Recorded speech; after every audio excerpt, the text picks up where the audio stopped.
হায় হায় হায়, আমার একই সর্বনাশ হলো। বড় ছেলের বিয়েতে একটা কানা করিও পেলাম না, মেজর ছেলে তো লাভ ম্যারেজ করলো। আর ছোট ছেলের বিয়েতে কত আশা করেছিলাম, 10,000 টাকা নগদ নেব, ফ্রিজ নেব, টিভি নেব। আর আমার কত শখ ছিল একটু ফ্রিজের ঠান্ডা জল খাবো। ঠিক আছে, মাথা ঠান্ডা করো। নতুন বউ এসেছে, নিজের চরিত্র তুলে ধরো না।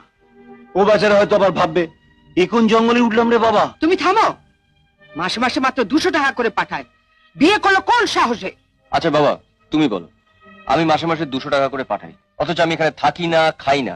আমার রিপ্রেজেন্টেটিভ হয়ে তোমাদের ছোট বউ যদি এখানে... তুই চুপ কর। কার মেয়ে, কোন জাতের মেয়ে, কিছুই জানা নেই। আরে ওসব জেনে কি হবে?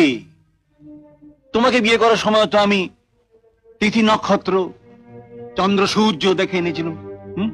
কি লাভ হয়েছে বলো?